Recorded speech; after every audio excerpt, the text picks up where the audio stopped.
It's time for Remodel Revolution. And now, an award-winning contractor with over 40 years experience. Here is Alex Guthrie. Welcome to another edition of Remodel Revolution, the Vodcast series. I hope you're having a fantastic day. Welcome to the show. I'm your host, Alex Guthrie. Thanks for being here with us.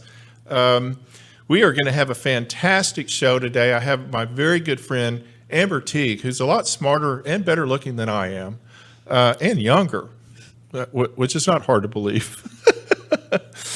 We're going to have today's remodeler's tip. We're going to talk about should you tip your hand about your budget when you're negotiating with a contractor, and a few tips on how to kind of deal with that issue. It seems to come up a whole lot.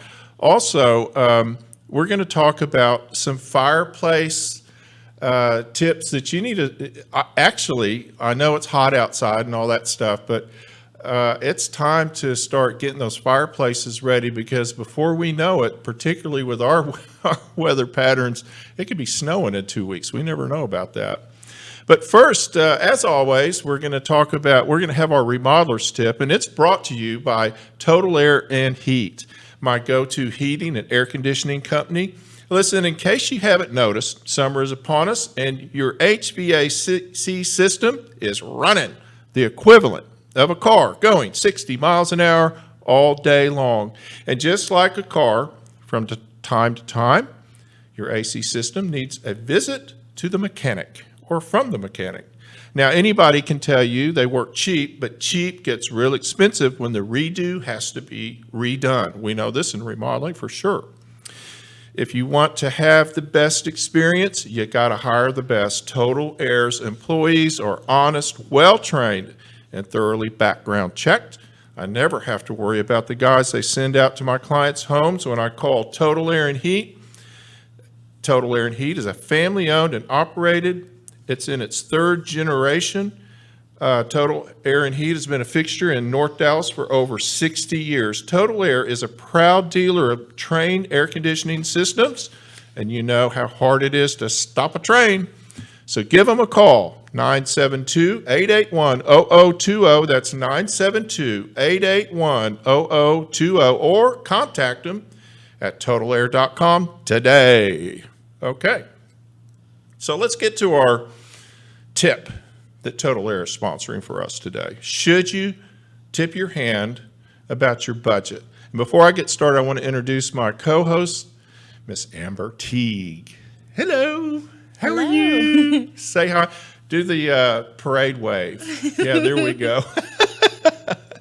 Amber and I have done a show before, and I just really love having her with me. She's got a lot of energy. She's a very, very smart lady. And she's going to have a lot to say today during the show. So should you tip your hand about your budget? And one of the first things that I ask clients when I'm talking to them, particularly people that I haven't worked for before, is do they have a budget? And I don't ask them that because I want to squeeze every dime out of them. I ask them that to find out if they have a realistic idea of what things cost.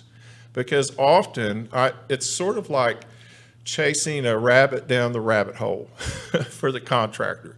The contractor's got to establish not only what you want, but what it's going to cost and how long it's going to take to do it. And there's a few basic things that you need to be honest about with yourself, and the contractor needs to be honest with you about also, and that's the budget. That's the foremost thing. Can you afford to do the project? So here's a few things that I wrote down last night. Amber is going to chime in when she wants to correct me. If you tell me that you want to remodel your bathroom for $1,500, I'm probably going to tell you that in a nice way that you're out of your mind. It's not going to happen, especially these days. It depends on the project. You know, if you're just going to go in and change some fixtures and countertops, maybe you could do that. But if you're going to actually remodel it, where you're having to remove tile and change plumbing around, put in new cabinets, things like that, that is not going to happen for that kind of money. And what I keep running into, and Amber, I'm sure that you run into this time because you're a designer. So you run into this time Yes. every Yeah. now and then when you have a client that says, oh, I want this or that. And you're like, whoa, you can't afford that. So a lot of the times the customer will act as if you're trying to really dig at them to ask about their budget. And as a showroom rep, and as being in the showroom, lots of customers will come in and say, oh, I want to remodel and I'm doing this or that. And you ask, what's the budget? And then they are like, and don't want to tell you. Right. And it really is a big difference because you have products that are $200, you have products that are $2,000 for one faucet. So where is this person at? It makes a huge difference on your time, both the contractor, the showroom professional, the amount of time you're putting into this. What are they actually doing? Because if you're doing, in the design world, lots of redos, lots of what is it? Remodeling and But redoing quotes. Rebudgeting basically. Rebudgeting. Yeah. That's time spent Yeah. for your contractor and your designer, and a lot of the times they're paying hourly too to these designers. Exactly. And so, what happens is what I find is that people get their hook. You know, they get on the internet and they go to maybe the House or one of these gazillion places they can go and look at it. So they go and they go, gosh, I love that bathroom. And mine's little. It can't cost that much. Well, when you're talking about multi-$1,000 fixtures and you're talking about tile that could cost $20, $30 a square foot, and you're talking about minimums. Now, this is another thing I have to explain to people all the time. We're talking about minimums. So I'm doing a little project right now, and we're going to do a small concrete pad. And the guy says, wow, how could it cost that much? I go, well, there's a minimum. You know, they're not going to send a concrete truck out to do something tiny. So when you're talking about these little projects, you have to take all that into account. So should you tell your contractor or designer what your budget is? Absolutely. A budget that's realistic. And if it's not realistic, they need to tell you. Often when I'm talking to people about a budget, you know, budgets are kind of fluid. And so what you do is you establish a budget. And then if it's too high, then you have to make some changes. And so maybe you don't get the $2,000 faucet. You know, maybe what you get is the $500 faucet or the $200 faucet. Yeah. Well, and a lot of questions too is when sometimes when they're picking out these more expensive fixtures is the installation too. You might really love a steam shower. Can you afford the steam shower and the installation? Correct. So there's more to the conversation that a lot of the times these showroom personnel will be able to have that discussion with you if you're honest with them about your budget and where it falls. So I wanted to bring that up. So here's a few hints that I have for you when you're budgeting. All right, find my spot here. In certain instances, volume will drive parts of your budget. We just talked about that. So if you in other words, I can't buy half a box of tile. Or when I'm having to order, if you want custom-made tile, and I've done a lot of that in the last few years, people really want this beautiful handmade tile, and it may come out of California. I just did one where it did. Well, I can't just get 5 square feet of that. So I have to buy the whole box, or I have to a minimum. So you need to take that into account regardless of what you're doing. If you're taking multiple bids, let's say you shouldn't take, in my opinion, more than 3. Because I think, excuse me, that it confuses the whole thing. But if you have wildly different prices come back to you, like more than a 20% variance, then you've got 3 people that don't all see the same project. You're seeing everybody has their own version of what's going to be done.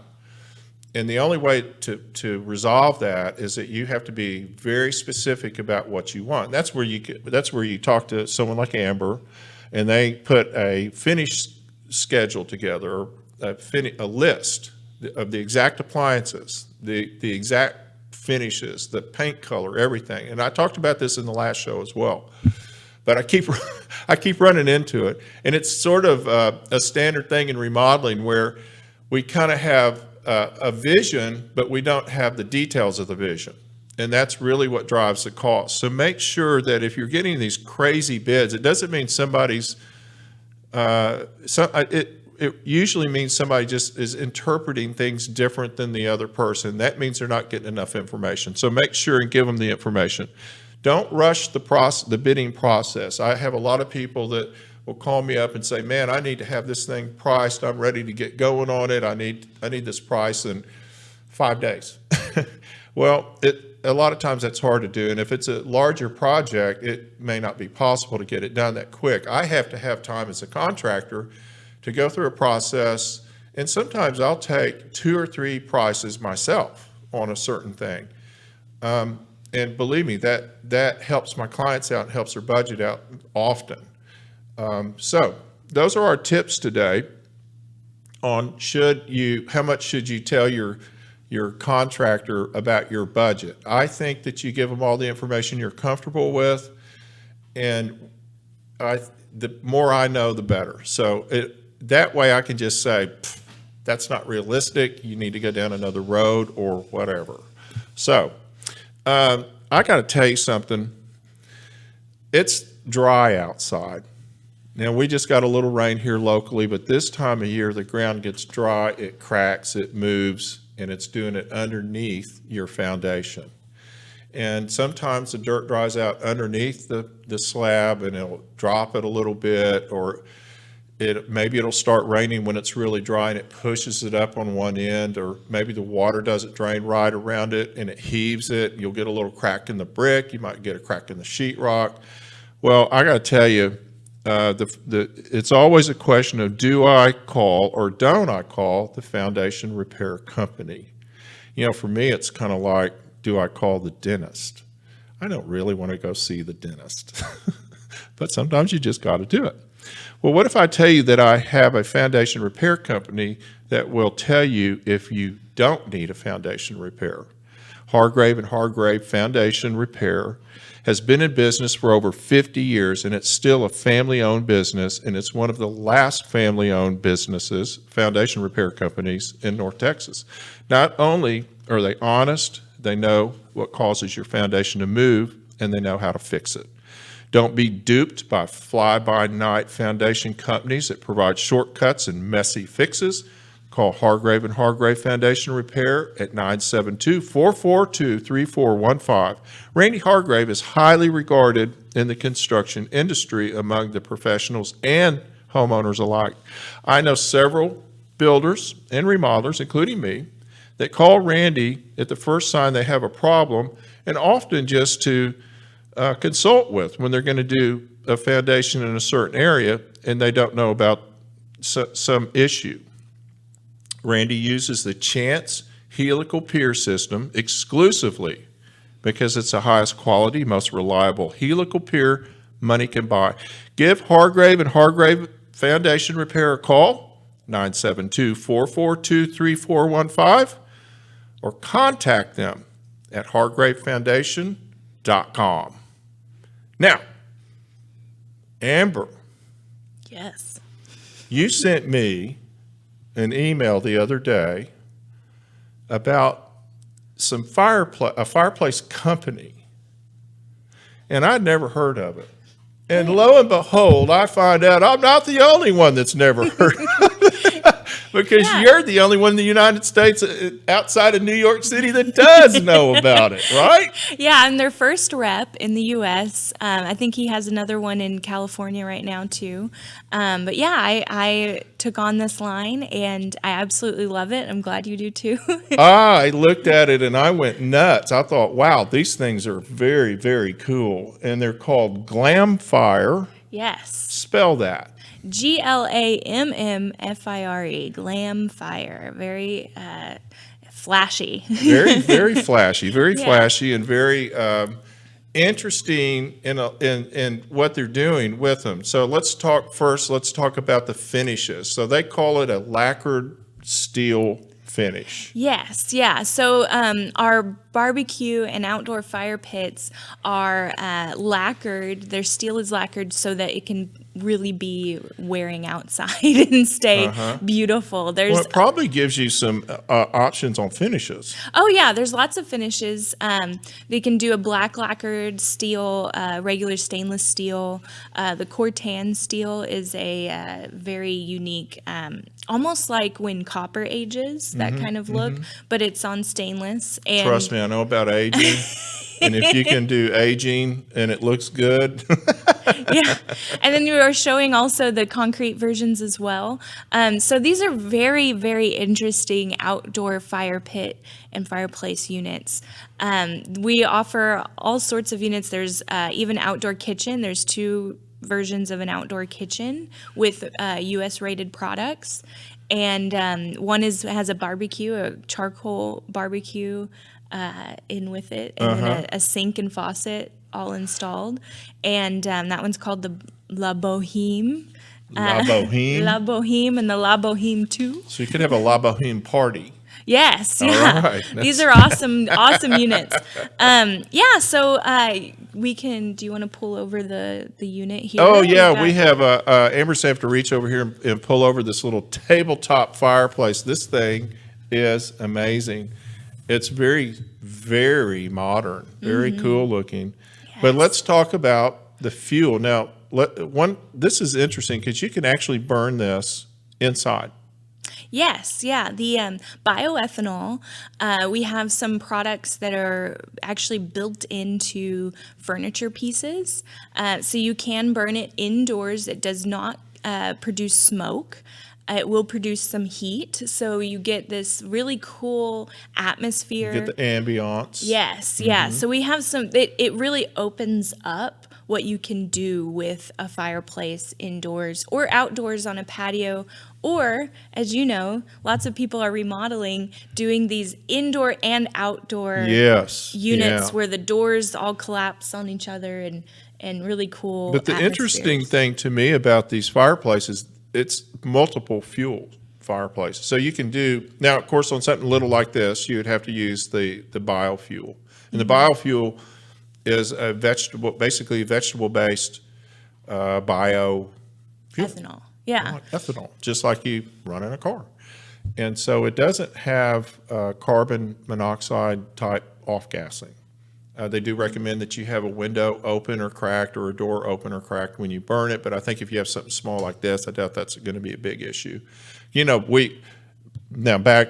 we're talking about aging copper. Well, I'm kind of like aging copper. Actually, I'm like aging gold. No. I'm aging gold.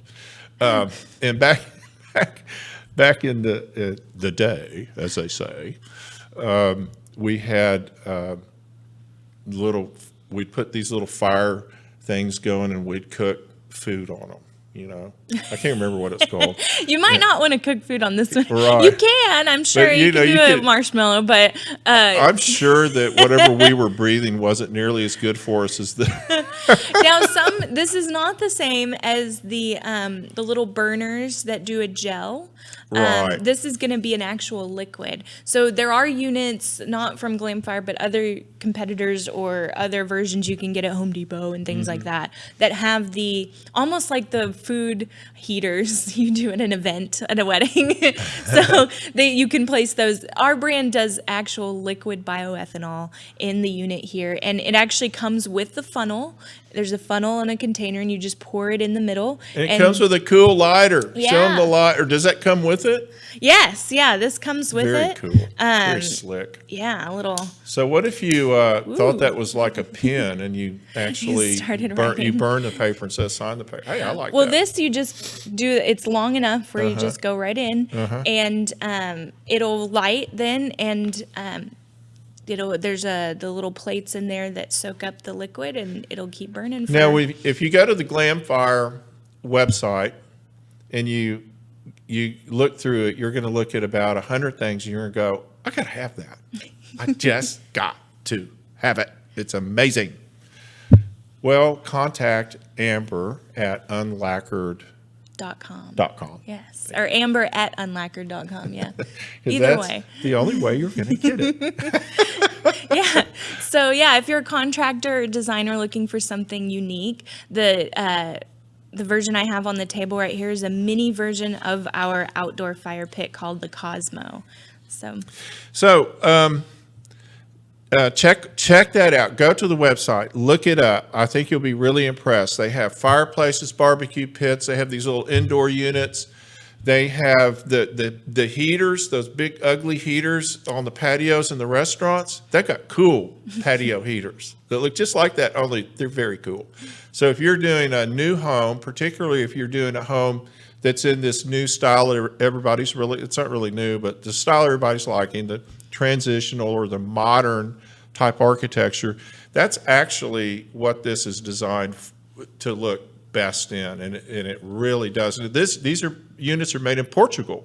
yes. And so they're popular in Europe, and they are very European. So, you can say to your friends, this is my European fireplace.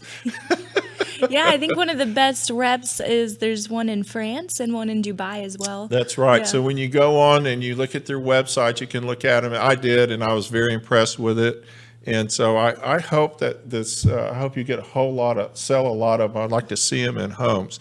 So I thought it would be appropriate with this discussion to talk about a few tips about getting your fireplaces ready for the upcoming massive winter they're predicting. It's end of the world winter now. It was end of the world summer.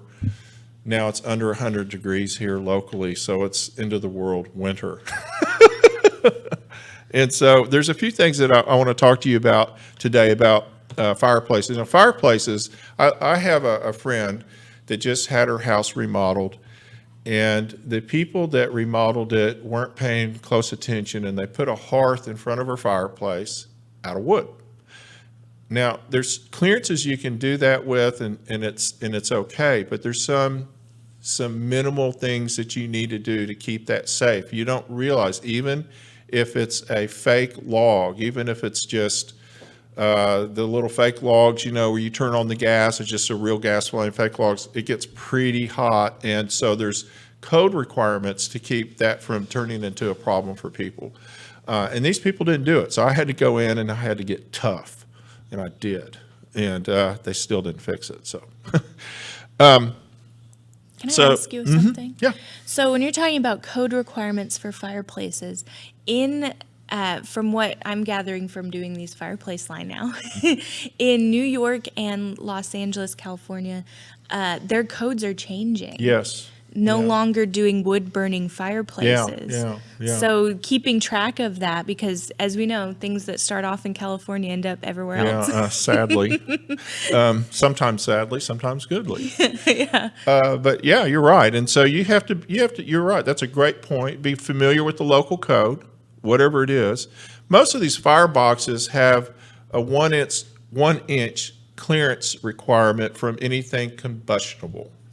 And they're designed so that when you install them, they automatically meet that because they have little tabs that hold it out and all this kind of stuff.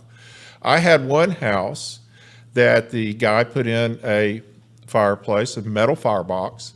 He ran the gas line through the side of it, and the little hole that he ran the gas line through, which is built in, he didn't fill it in with fire caulk like you're supposed to. Fire caulk is just red caulk, goes in there, it's fireproof. He didn't do that. He didn't read the instructions. Guess what happened? Oof. We rebuilt his den. This it caught on fire. The fire went through the little hole, caught the studs on fire, and actually it caught the insulation on fire, which he shouldn't have had there either. So, Worst case scenario. yeah, his wife wasn't happy about that. That's called redoing the redo. I can laugh about it now because nobody got hurt, and one really, it didn't burn the house down, but it can be very, very dangerous. I've rebuilt at least 3 houses from fires that started from fireplaces. So these are things you have to take very seriously, and that's why we have codes that are in the control of the fire marshal, not the building inspector. So this is a first thing you need to do this time of year, because you've got about maybe 2-3 months, probably, Amber, until you might want to build a fire. At least in this part of the world. Our part of the world, we never know. Sometimes we don't want to build a fire till December. It just depends on the weather. During the summer, when you're not using that thing, animals will get in your chimney if they can get in there. If there's not a cap on, not all chimneys have a fire cap on them. And they can build nests in them, and they do. So people are always finding raccoons in them. They're finding bird nests in them. And about the last thing you want to do is start a fire in there if there's a big fat raccoon sitting in your chimney. I remember having a bird come down. Yeah, no. Dunk, dunk, dunk. Yeah, There it goes. it's not unusual. It's not unusual. So call a fireplace cleaning person and have them come out and clean that chimney. And also, if you haven't done, if you are a wood burning fireplace person, you burn wood, you definitely need to get that thing cleaned out. And I would do it now. I'd get on their list now, because if you wait till you're ready, obviously, to burn the fire, he's 2 weeks away. Make sure and get that done. You've got a damper that's in your fire, in your chimney. And the damper, what it does is you pull it, and it's just a big flap, and it closes the air off from the house. So when you're not using it during the summer, you close that thing so the air conditioning doesn't go sucking up into the chimney. And you know what happens? You know what happens when so many people start that first fire? Whoops! I didn't open the flue. Smells really good in the house. I remember that happened one time, and my son had some friends over, and my wife went in and started the fire. And all the smoke was coming out in the living room. And I remember after we finally got it all settled down, everybody was running around with literally, not literally, but with their hair on fire. And one of my son's friends came up to my wife and said, "Mrs. Guthrie, I'm never coming here again if you're in charge of the fire." So what about like when you do have over time all that smoke coming up, and then everything is kind of a little bit dingy up above it? You can clean it. Yeah. You can clean it. Most of the time, I've done fireplaces that were kind of European, where we had stone around them, and they're big, like in castles where they'll have a walk-in fireplace. Oh yeah. Where it's like really tall, really wide, and you can kind of sit in front of it in a chair. I've done a couple of those, and you like that patina from the smoke. Yeah. Sometimes that smoke patina is fine. Obviously, if you have a wood mantle around there and you may not want to see that. So usually you can just wash that off, but you got to stay on top of it. Check around the fireplace opening and make sure that there's nothing too close to it. What happens when the log pops and a spark comes flying? This happened the other day. I was on a patio we were up in the mountains, but everybody looked over at a cushion on a chair, and there was a big burn spot. Everybody's going, "I don't remember seeing that 10 minutes ago." But a spark had flown over and burned a hole right through that thing. It was all, There goes your wood floor. Yeah, exactly. So make sure that you clear the area around the fireplace, and you're not going to have an issue with something catching on fire. Old newspapers, furniture, whatever. When we're talking about remodeling too in these units, there are versions now that are ductless. That's right. That condo units use and are code for condo units. And if you're remodeling and having an issue like, I just don't want any more issues with my chimney, is that a I actually recommended to some people that I'm going to do an addition for, that had the architect drew this big giant chimney, and he was going to do this big thing. And their budget wouldn't allow. So their contractor said, do away with the chimney. Do what Amber's saying. Do a direct vent fireplace, which is what you're talking about. So if you have a gas fireplace, it has to be vented out. And if you have just a little vent coming out the wall behind it, and the exterior wall of your house behind it, that's called a direct vent firebox. And that little is just a little pipe. It looks like the same kind of vent pipe that comes off your water heater that's going up through the roof. And one of the things that happens over the summer is that mud daubers will build mud daub nests in them, and vines will grow in them, and the yard guy doesn't care. Or maybe the vine grows in there and a big bee's nest is in it. He don't want to get near it. You really want to check that out, because if that thing isn't venting correctly, that means that all of that gas, the carbon monoxide, the off-gassing, has got to come in. There's nowhere else for it to go, unless, of course, it's a sealed firebox. I don't get into all that, but make sure that that vent is cleared out. Also, the vents that go up on your roof, they've just got little caps on them most of the time. Some of them have a little piece of screen going around them, but not always.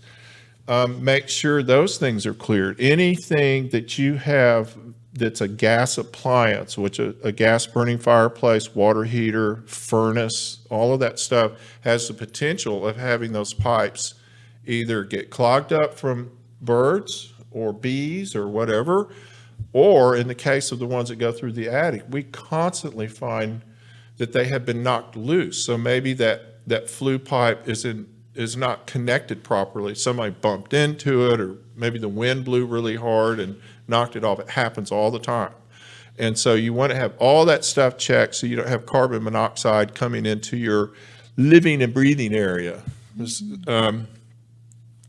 A great idea, and one that I almost insist that my clients do, is put a carbon monoxide detector somewhere in the vicinity of your fireplace. Of course, you would want it on the ceiling.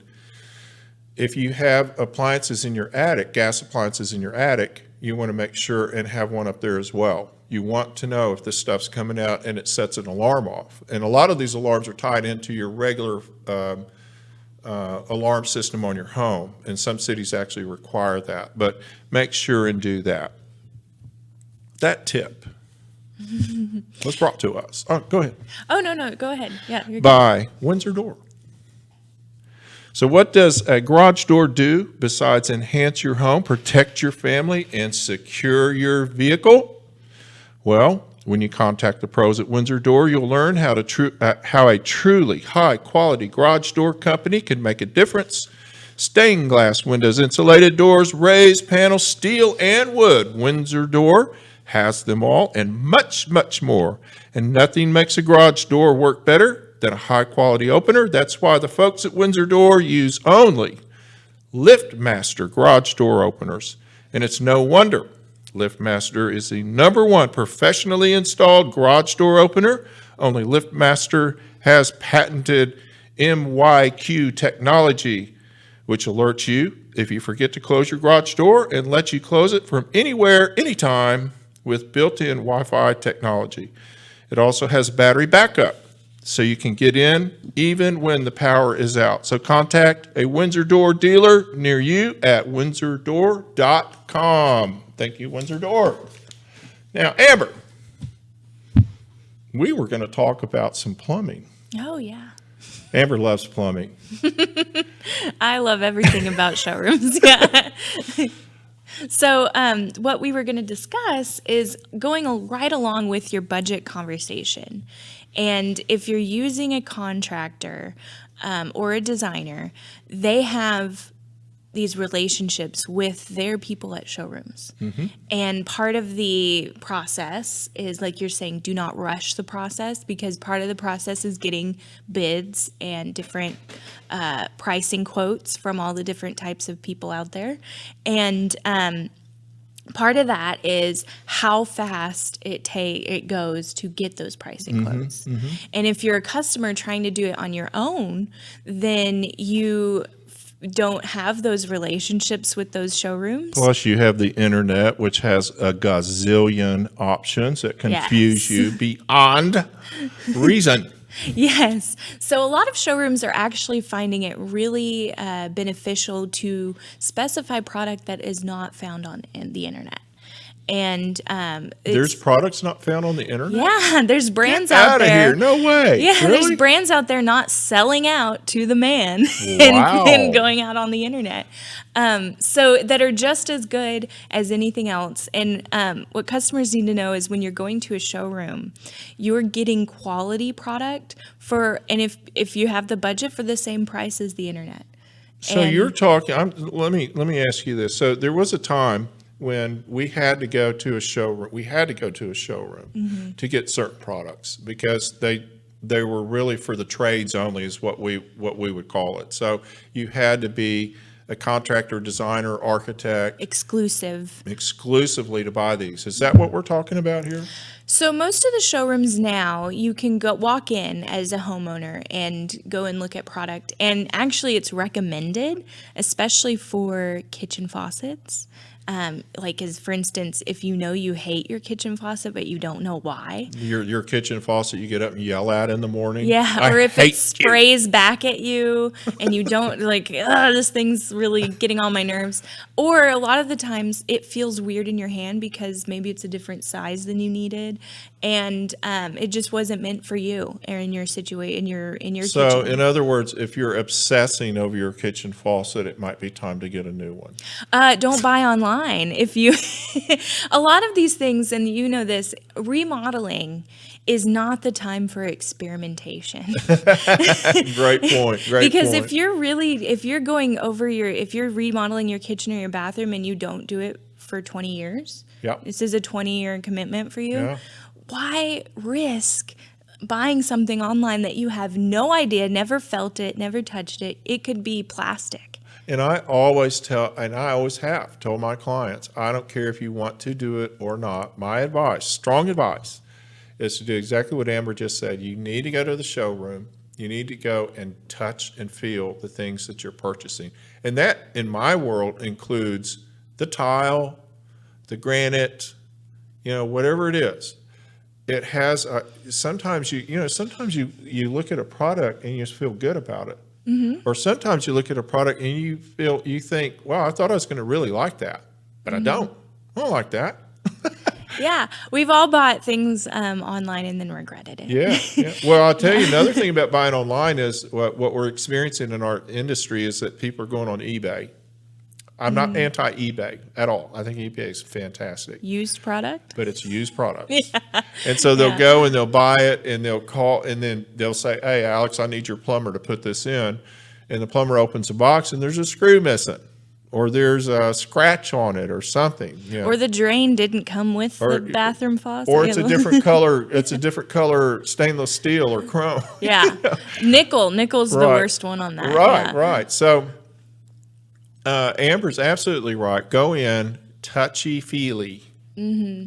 Yeah, so I wanted to share a little bit. There's a brand that I represent called Artos Westover, and they are specifically for showroom only. And their products compete directly with the big box stores. Really? And they're primarily a modern brand. So if you're looking for a modern faucet in matte black, we have products that are less expensive than the big box stores. Really? Yes, and the higher quality that you're getting. So it's not just the product quality, like what we're talking about when you're a contractor, you are selling your customer service. And the showrooms, what they promote is that if you buy product from them, you get their customer service. If you're buying a $250 faucet, let's say a lavatory faucet in matte black, from Home Depot or Lowe's or any big box store, are you guaranteed that customer service if something goes wrong? Well, and that happens, and so we have to visit this all the time. People like Amber and I do. I have clients that buy stuff, and they at this point, we're putting the final touches on. So when we're putting the faucet in the kitchen, we're finishing the kitchen. That's that stage of the process. If I find out the faucet doesn't work and you bought it, guess who gets to go deal with that problem? Unless you want to pay me by the hour, then I'm happy to do it. Yeah, so a lot of that happens. So I talk to plumbers directly, that I'm the rep. You can call me. I talk to showrooms. Showrooms will refer to me with the plumber saying, hey, is there an issue? I can't tell you how many, as a product representative of brands, how many homes I've been in, just to reassure customers that if this is a fine issue, if it's something that's an easy fix. Plumbers too, if they can call me up and ask me, hey, can I get a cartridge or a valve directly from me to speed up the process? And those are the kind of parts we're talking about. So a lot of time now, all of these big box stores, when you buy a product, if there's a problem with it, you can take the whole thing back, and they're really good about dealing with that part of the warranty. But what typically will happen is we'll have a part, we'll have one part that can be replaced. Like the cartridge, what Amber's talking about with the cartridge is, it's a little piece that fits in the valve, and it helps you control the hot and cold water. I don't know exactly what they do, but they go in the valve. And it's not unusual that those cartridges will be defective, and we'll have one that you turn the handle on and it comes and it cleans the ceiling, sprays everywhere. And it's not uncommon for brands to give you the cartridge for free. Yeah. And that's the customer service I'm talking about. Right. Whereas online, you'll have to pay for that. You'll have to pay the plumber for that part. Delivery fee. Yeah. So reach out to your showrooms. They have these great relationships, and the time that we're talking about of how much time it takes for a customer to do it on their own. You're saving so much when you are going So through a let's showroom. talk about cluster ordering, because we had a brief discussion about this the other day, where you can order I call it a cluster, but it's where you order a particular style that you want, and you get the entire, one box shows up, and it'll have the sink faucets, the tub faucet, the handles, the heart, valve, everything, yeah. the valves, the whole thing. So my brand Artos actually has come out with that, their project series, their Trova, it's called. And what it is it is a box. The showroom rep or the showroom personnel is saving so much time putting just one SKU number on the quote, on the purchase order. It comes in a box for you, for the contractor, of here's the valve, here's the trim set, here's the actual shower head. It's all coming together, and that saves so much time. Saves a lot of time and Yeah. confusion, because Yes, you're not chasing stuff around town. Yeah. Mainly it seems like it would save a lot of confusion and time with the salespeople, because the contractor, he doesn't know anything. Yeah, and more often than not, a lot of the time spent of the change orders that happen are changing finishes. Yeah. And a showroom person has to go through that entire quote and change chrome to nickel. Wow. Or nickel to chrome, or whatever you're finishing. You're just confusing everyone on. And then what happens there is, if one piece is still left on the order in that other finish, and then it comes to the project to you, and oh my gosh, all of this is chrome, and then you get a nickel faucet. And you're so like, what you're saying is, it's easier for the builder and the homeowner to deal. In your case, it's usually going to be a designer, architect, builder, not necessarily you don't have like homeowners running in there. Unless they're with them, I guess. Right? Yeah, so normally at a showroom, It's not a retail, is what I'm saying. yeah, depending on how your designer or contractor works. Like, for instance, you could say to the homeowner, go in and pick out the product, tell them you're working with me, you get this discount, and then in the other contractors, you purchase all the product, and you give the homeowner just that basic cost. Right. And it depends on the amount of time. Some homeowners are very involved, and some are not involved at all. Yeah. So, Well, the problem that a lot of us are having, and we're having it in the design industry, the designers, I should say, architects and the builders, is that our clients are getting flooded with information. And of course, we're all brilliant internet shoppers now. Pinterest, yeah. And so we have so many options, and then they come to us and they go, well, you're wanting $500 for that fixture, but I just found it for $150. And my first response, as bitter as it sounds, is we're not talking about the same thing. Yeah.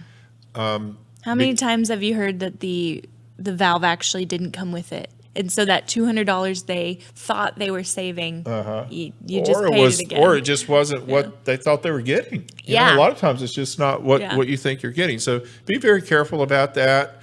You may think you're saving a few $100s, but in fact, often, not always, but often, you're actually going to end up delaying the project while we go and we find the missing parts.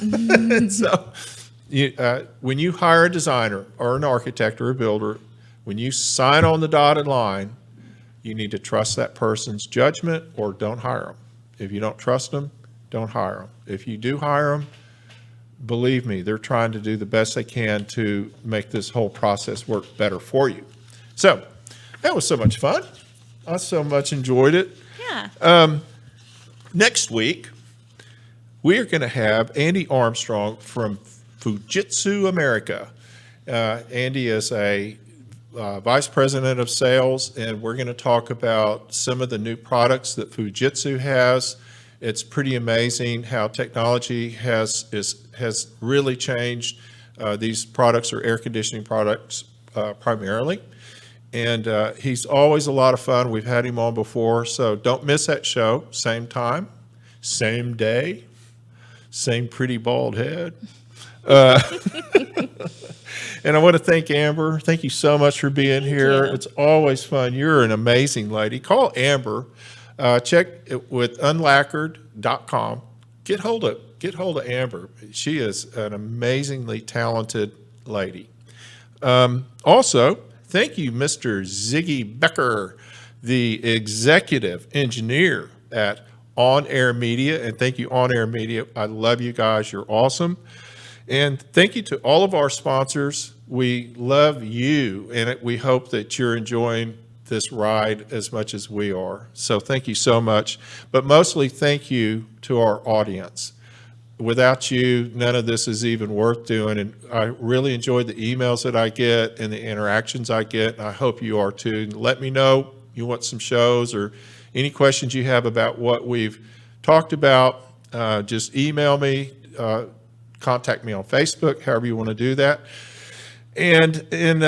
But stay tuned. And Mr. Ron Taylor, that's the voice, is going to tell you how to find us on all of our social media places. We are everywhere and growing. I think we're about to get to Pandora. I think we're going to have our podcast on Pandora coming up, and a couple of other places. So we're growing. This is Alex Guthrie along with Amber Teague. I really appreciate you being here today. I hope you have a fantastic week, and we'll see you next week. You can catch Remodel Revolution anytime.